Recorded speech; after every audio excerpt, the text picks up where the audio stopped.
Perhaps you're wondering, do I have trauma? You might have even started using this handy tool, the trauma measuring stick.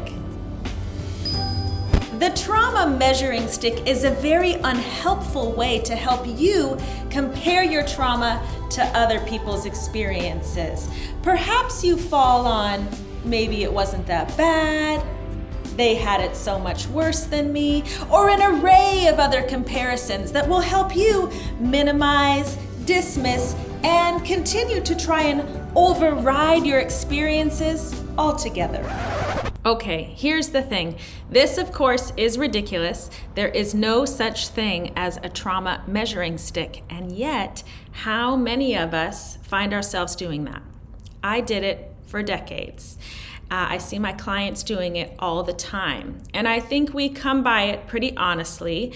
We don't want to make a big deal out of something that isn't a big deal. I think a lot of us feel like we should have already sort of overcome these things. And there's this idea that if I understand it, or I have enough insight, or if I've been in therapy long enough, I should be over it by now.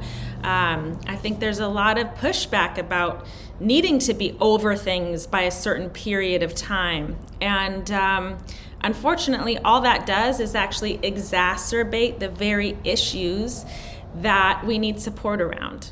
Drop a comment below if you have been comparing your story to other people and you're ready to drop that habit to reclaim your own true experiences and begin to heal. So let's talk about trauma for a minute. That word gets used to describe several different things, and I think we should unpack it a little bit. First, there are traumatic events or traumatic experiences, right? So these are the things that you can classically think about, the sort of horrific things that people often think about when they think about trauma, near-death experiences, witnessing really horrific things, sexual assault, things along those lines. So traumatic events are deeply personal. Only you can decide if something was traumatic or not. Okay, then there's trauma. So trauma is what happens when we experience a distressing or disturbing event and it overwhelms our ability to cope. Now, this is an important distinction because one person might experience a traumatic event and it doesn't overwhelm their nervous system. They're able to move through it. They've processed it. They've digested it.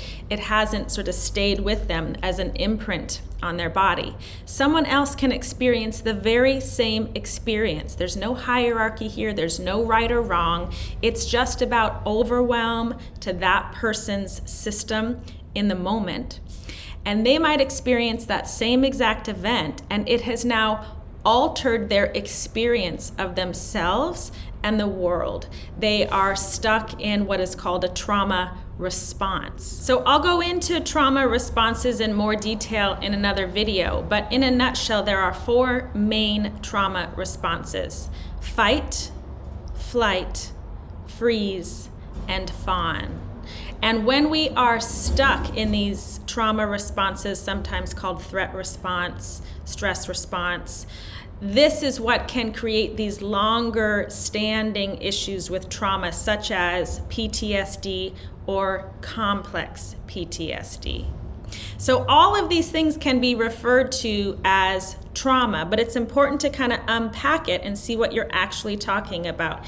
Is it the event itself? Is it the way that your body has processed the event? Is it something that was a short-term effect that you were able to move through? Is it something that you are still living with currently? No matter what it is, you deserve to be seen and validated and supported.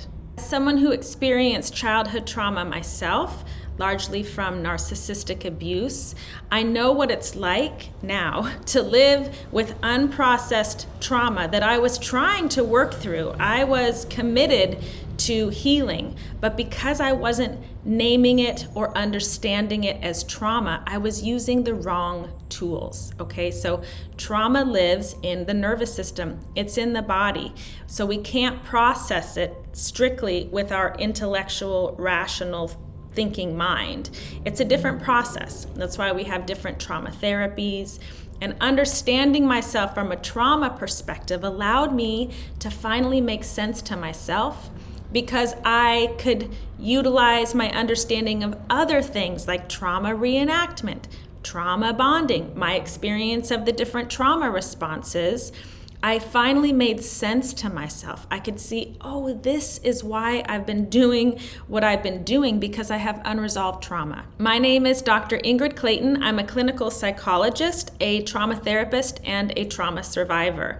My hope with this channel is to unpack some of these things related to my own experiences with complex trauma and narcissistic abuse, in the hope that others can start to put language to their own experiences so they can stop minimizing and dismissing their own experiences and get the support and tools that are actually helpful so you can finally move through. If you liked this video, stick around, subscribe. I'm going to be talking about a lot more things related to this material. I'm also the author of a new book. It's a memoir called Believing Me: Healing from Narcissistic Abuse and Complex Trauma. It's already helping countless people believe themselves, put their own experiences in this context. I hope you find it helpful, and I'll see you next time.